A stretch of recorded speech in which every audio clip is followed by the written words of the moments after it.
Hey, it's your boy Surge Dragon, and welcome back to another edition of the Heavens Monsters podcast.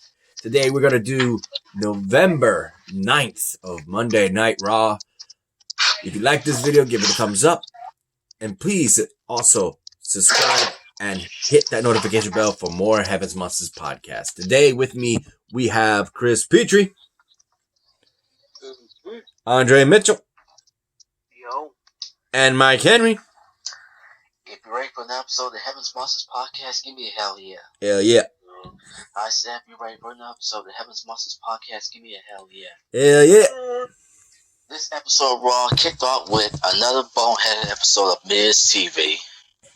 Oh boy, what the hell was Miz thinking? At first, when he showed up, we were thinking he invited Randy Orton because we're already getting news there's going to be a 6-man tag in the main event between Randy Orton and Miz and Morrison teaming up with him in order to take on Drew McIntyre and the New Day. So it was supposed to be the New Day that were the guests of the show, and Randy Orton crashes it, hearing that they might cash in the title. Randy Orton does not like the fact that he's being put in matches where in a situation he could lose his championship title belt, especially with Money in the Bank. Mr. Money in the Bank, should I say. Miz, who he lost it to before. He ain't playing that game. The New Day then come out, say some jokes, say some this, and Randy Orton RKO's Kofi Kingston for the troubles, and it just an all-out brawl before Drew McIntyre shows up. What are your thoughts on that, Mikey? Since you asked what the hell's going on with The Miz, he always stirs up shit. Mm-hmm. The Miz always stirs up shit. And Randy Orton, as far as I'm concerned, he can get pissed all he wants, but he's going to get his ass kicked. Trust me, he's going to get his ass kicked. You, Chris?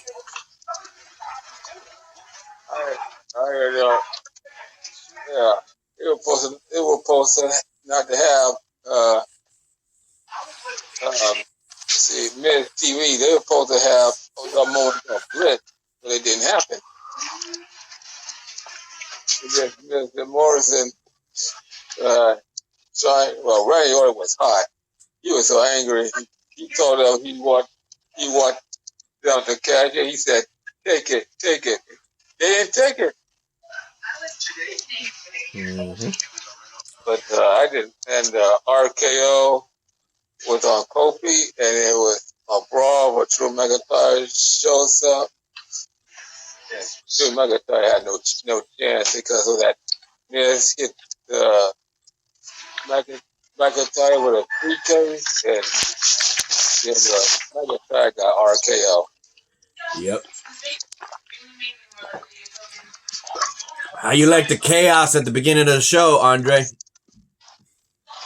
All right, so far, pretty good. That's and speaking of Alexa Bliss, as Chris mentioned, guess who she chose? The Fiend over Nikki Cross. Give it more detail, why don't you? Since Chris Peachy mentioned Alexa Bliss, that Moment Bliss, guess who the goddess picked?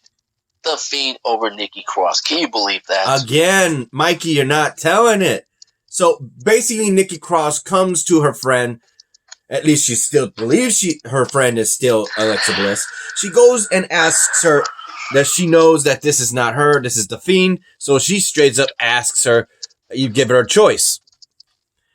Is it going to be me or is it going to be the Fiend? And she says the Fiend. That's what you're telling. You just straight up said that's the Fiend. Like, what? Picks the Fiend. Who was the other option?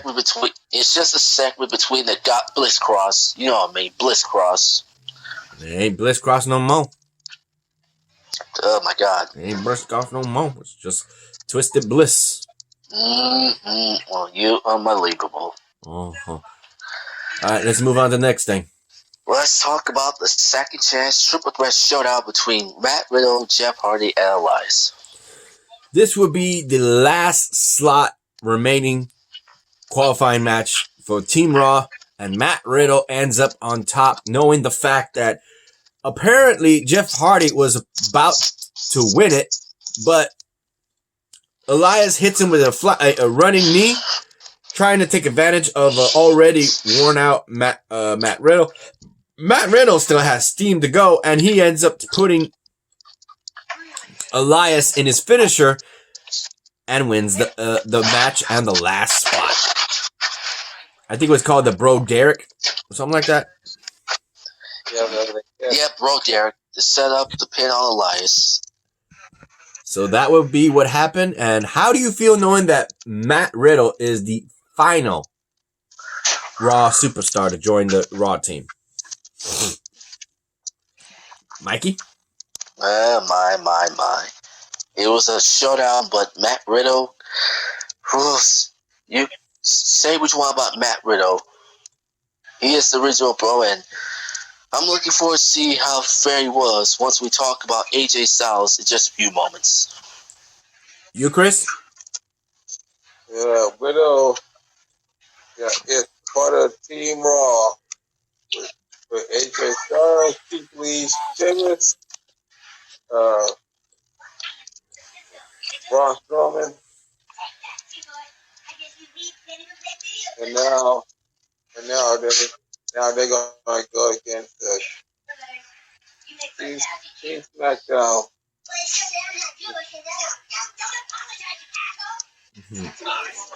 Okay. Andre, how do you feel about Matt Riddle being the final member of Team Raw? Well, he's alright so far. Okay, what happened after that, Mikey? Well, after that, we get a segment between Drew Gulak and the Hurt Business. Drew Gulak is looking to join the Hurt Business, especially knowing that he's wearing a suit and he has gold over his shoulder in the 24/7 championship, but they weren't looking for new members, and Bobby Lashley notices something, and he's got a clip-on tie. And they don't want no clip-on tie, but the fact is Cedric Alexander agreed with his statement, saying he's going to have to take off the suit at any given moment should he have to defend it, which is 24/7. They didn't accept it by the majority vote, and they just kicked his ass, leaving R-Truth to pin him for a 43rd time. I think we can skip to the next thing. What's next, Mikey? Next, you got Lana versus one half of the Women's Tag Team Champions, former NXT Women's Champion, Ronda Rousey's best friend, the Queen of Space, Shayna Baszler. What an introduction. Ultimately, though, in this match, Lana was iffy on itself to go down that ring, knowing that 7 times already she had been Samoa dropped into the announcer's table, knowing that Nia Jax was going to be there. Thing is, though, on commentary, both Mandy Rose as well as Dana Brooke was there too. So they're on commentary watching their partners for Survivor Series on Monday Night Raw against SmackDown go at each other. Lana kept fighting, but ultimately had to submit, and Shayna Baszler was the winner. And of course, they tried to actually put her through the table again, but both Daniel Brooke as well as Mandy Rose stopped her, and they said in the back they didn't do it for her. They did it for themselves, knowing that they needed to look out for their partners. They needed them at the best. But they looked at Lana and said they don't know if she is the best. Lana's left all alone again.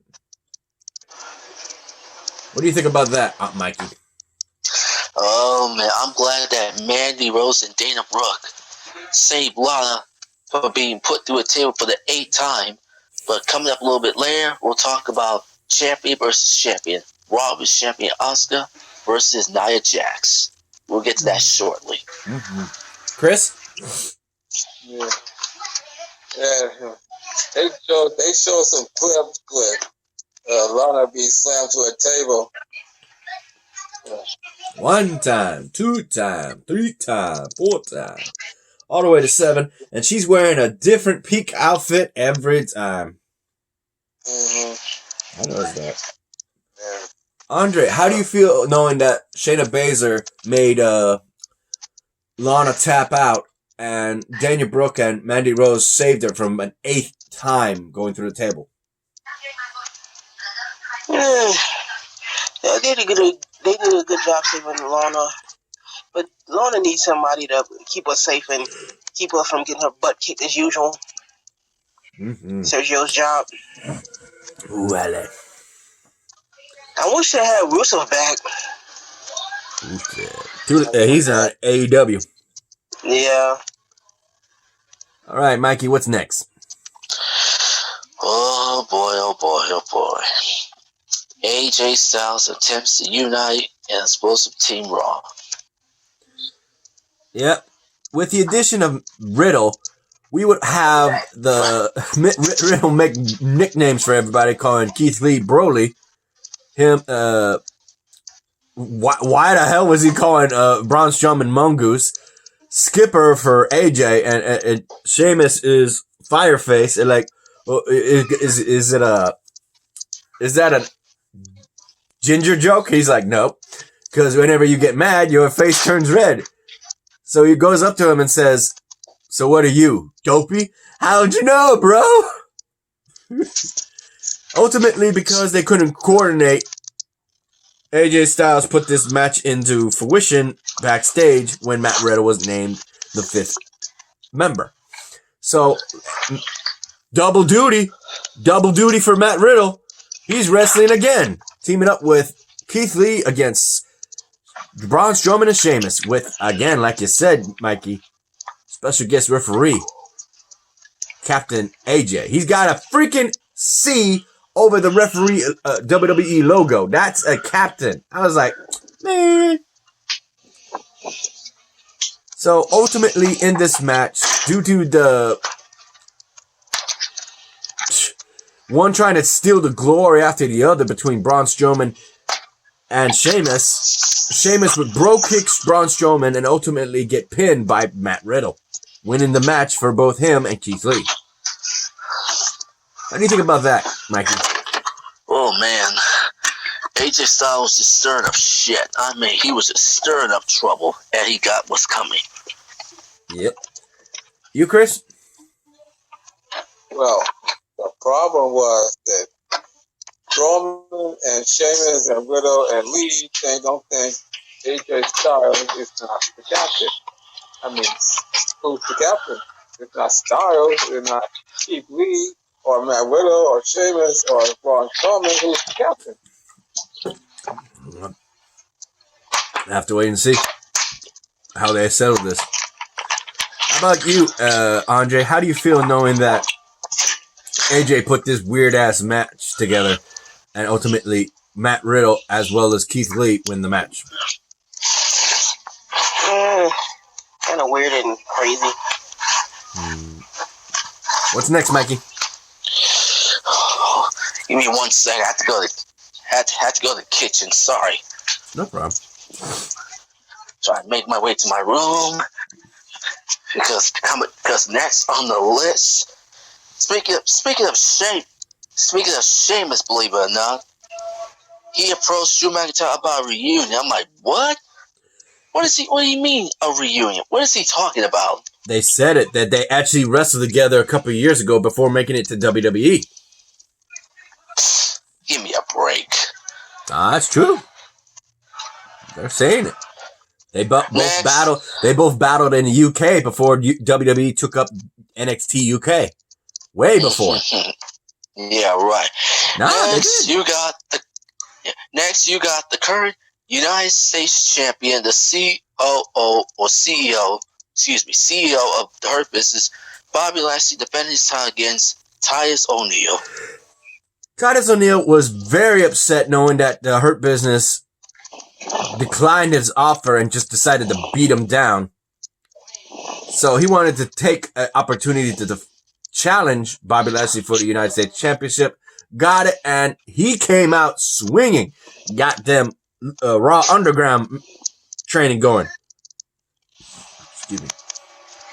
But it didn't stop him from getting speared and then full Nelson or hurt lock from Bobby Lashley to actually get it in finally and make him tap.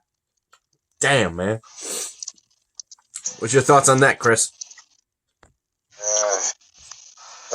Neil put up a good fight, but in the end, the spear and the hurt lock, and that was it. Put a message to Sami Zayn. Yep. That's why they came out in the first place. They were going to address Sami Zayn. And Titus O'Neil interrupted. What are your thoughts, Mikey? Oh my God. I gotta feel bad for Titus. He didn't deserve to get beat up by the Hurt Business. Unbelievable. Yep. You, Andre, how do you feel knowing that Titus O'Neil lost to Bobby Lashley with the United States title on the line, thus retaining his championship? I'm disappointed. I wish O'Neal would have won that. Yeah. You know. Forget that chump Lashley. He sucks. You think about it, it would have been Titus O'Neil versus Sami Zayn. That would have been, I think, interesting to see. You know. Don't you? Hell yeah. Would have been a first, honestly. Sami versus O'Neil. Yeah. Next, we have Asuka going up against Nia Jax due to the request of Nia Jax, trying to prove that she is the leader of not just the team of women Raw going up against SmackDown's women roster, but she is the leader of Raw locker room in general, including Asuka. What the hell? Hold up, 1 second. 3. There we go. Okay, we're back. Sorry about that, y'all. Anyway, like I was saying, with Nia Jax wanting to go up against Asuka to prove that she is the Raw women's leader in general. So in this match, we had Shayna Baszler in Nia Jax's corner. We had Lana showing up, as well as Dana Brooke and Mandy Rose. Every competitor of Raw on the female roster going up at Survivor Series against SmackDown. So it would be Lana trying to actually Shayna Baszler who's trying to distract Asuka, and Lana gets in Shayna Baszler's way and she gets the Kimura lock on freaking apron. It was like, damn. So ultimately it'd be Asuka who's close to making Nia Jax tap out, but Shayna Baszler didn't make that happen. She kicked her upside the head over and over, ultimately ending in a disqualification. The winner, Asuka. But it didn't stop there. No, sir. It had all the women fighting, duking each other out, having Mandy Rose as well as Dana Brooke 2-on-1 jumping Shayna Baszler while Lana is trying to choke, put to sleep Nia Jax. She flips Lana, tackles the other two women, and it's Shayna Baszler and Nia Jax holding the ring. And then, oh boy, Lana went through a table for the 8th time. Holy shit. Mikey, what do you guys say about that? What? I don't know what I don't know when it's gonna stop. When is AEW gonna stop rubbing inside WWE's face? When are they gonna stop? I mean, ever since Rusev left, now AEW's gonna what? Stick it to WWE? Let them put Lana to a table? Unbelievable. You, Chris?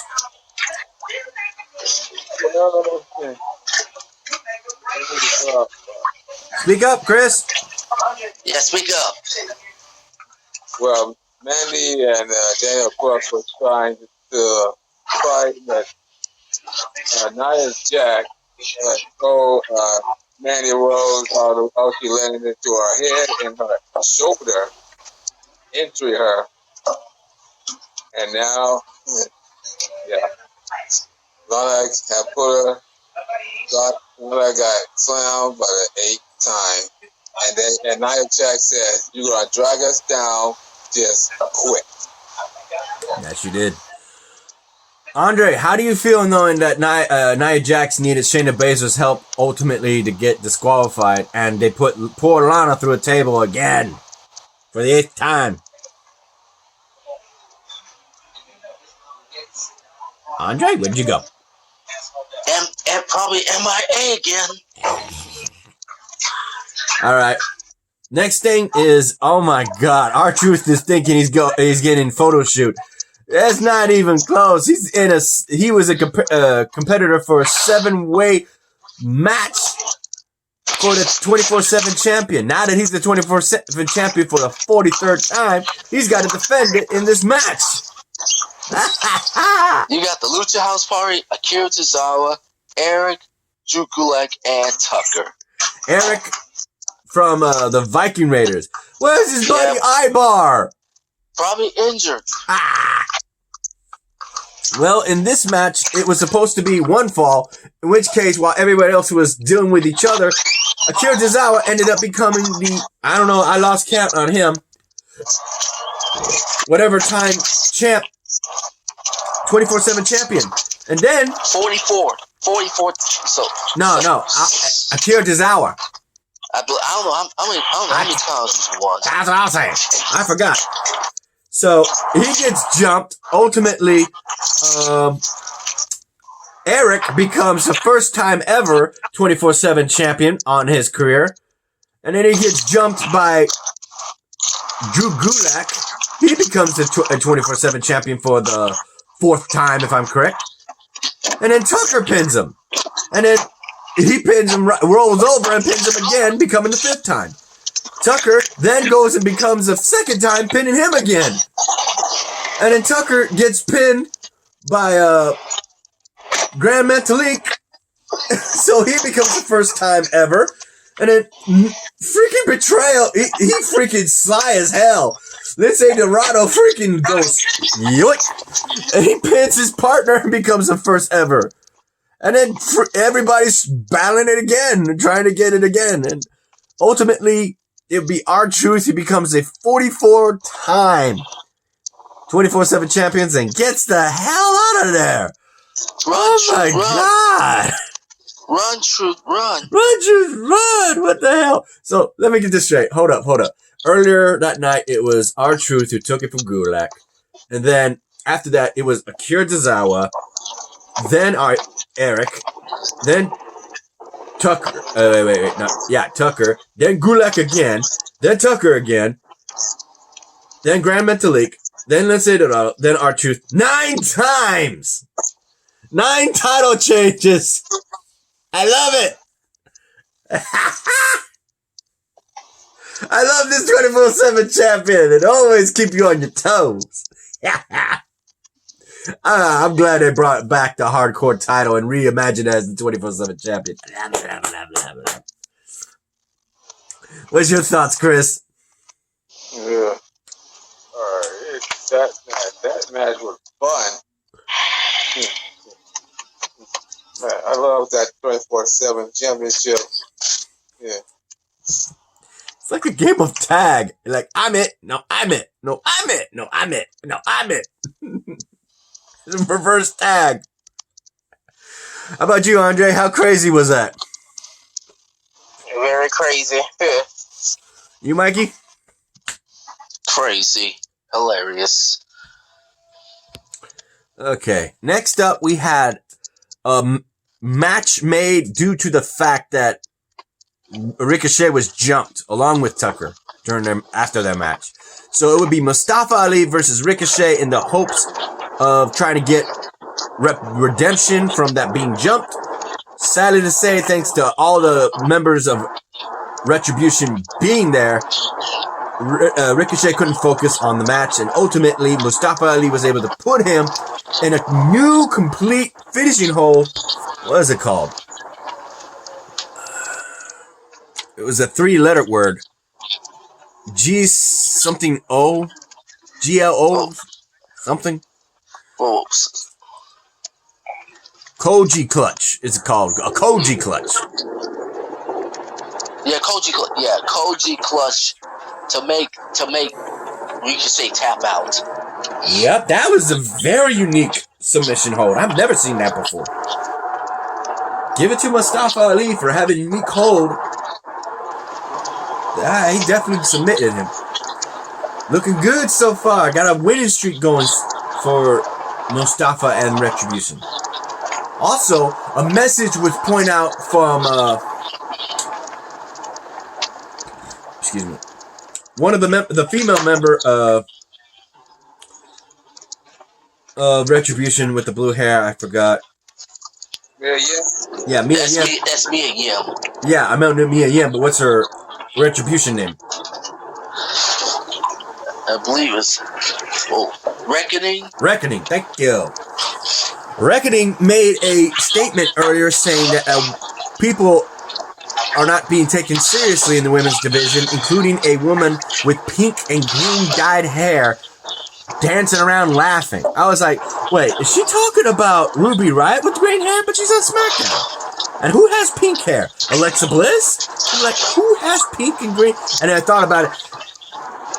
That's Asuka! So she's talking about Asuka. Yeah. Oh shit! You know what this means. Your Retribution is going to go after Asuka soon. Just for oh hell! Oh my god! Reckoning. Asuka, the Raw women. Oh my god! How do you think about that, Chris?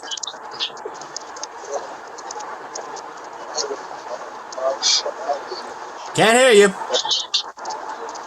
Speak up.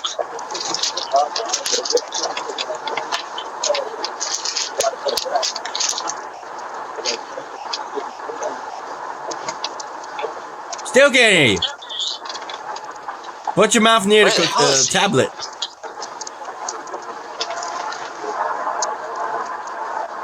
What the?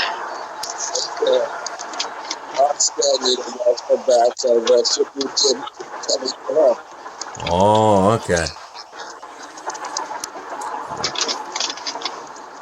Next is the main event. Let me see if there's anything else we need to cover. Oh, let me just go back. I did mention Lester and Nikki the segment. I did mention Sheamus and Drew McIntyre segment. And this is on WWE Network exclusive. Matt Riddle dishes out another Team Raw nickname. Which was?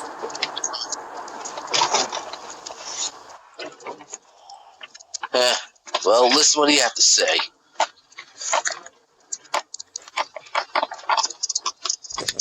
Yeah. And we're back.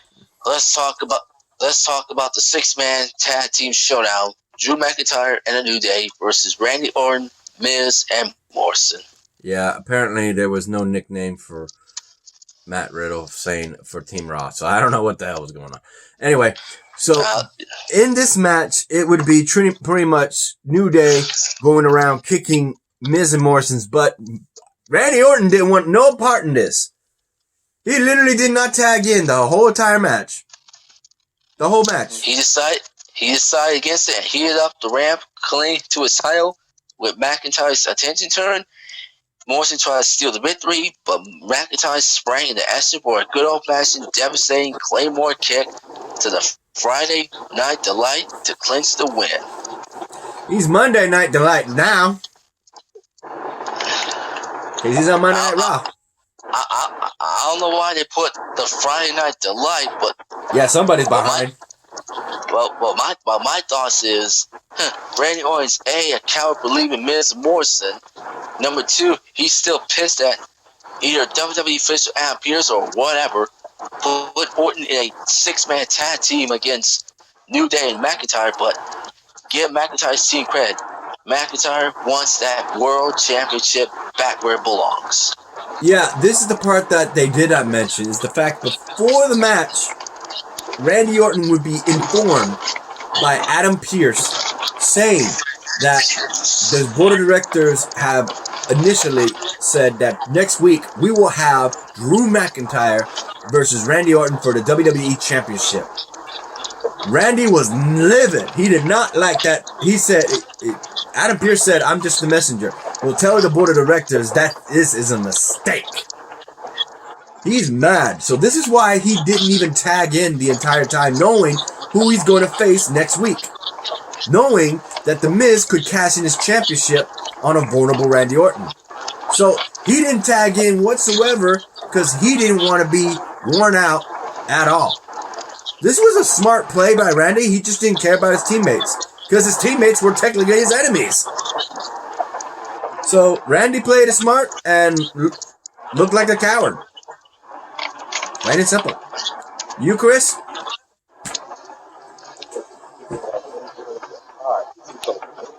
Can't hear you. Speak up. So angry because she was going to defend the title against Drew McIntyre next week. And now it was like a 3-on-2 handicap match because Orton did not tag. He just walked away, took his title, and walked away. I mean, he knew that Drew McIntyre had won. You got that right. Next we got Raw Talk. Today's guests are Keith Lee, Matt Riddle, Nikki Cross, and Drew McIntyre. Hold up. All right, so to what Mikey said, we had Keith Lee and Matt Riddle, as well as who else on the Raw Talk? Nikki Cross and Drew McIntyre. Ah, yes. So Nikki Cross was the first guest, and Chartruth was once again united with the 24/7 Championship. They were talking about that. He was talking about his T-shirt that's still out at WWE.com for the longest title name ever. With R-Truth on it. And Nikki Cross was not even focusing on the Raw Women's Championship. The whole conversation was mostly on her and Alexa Bliss and hoping to attain her and thinking that the Fiend's power over her was stronger. Next after that was just the hype of Matt Riddle and Keith Lee trying to work together and talking about how their team is just dysfunctional but going to work together. Finally, we have Drew McIntyre stating that he's going to go up against Randy Orton. He's got his number. So I'm trying to speed run this because we're in the last minute. So a shout out to our brethren of the Heavens Monsters podcast. A shout out to Mike Henry, Xavier Hill, Andre Mitchell. A link to their YouTube channels will be in the descriptions down below, as always. And remaining shout out to Chris Petrie, T Money, Renee, Farrell, and Delvin. You ready to end this, brothers? Let's go. Waiting for it to load. There you go. You like this video? Give it a thumbs up. You didn't, give it a thumbs down. Hit the subscribe button, like the content, hit that notification bell for the next Heavens Monsters podcast, which will be covering Impact of November 3rd. Thank you. Say it, Mikey. And that's the bottom line, because the Heavens Monsters podcast crew says so, and we'll see you for the late night edition of late night version of the Heavens Monsters podcast for 2 episodes of Impact, November 3rd and November 7th for Full Gear. All right, bye.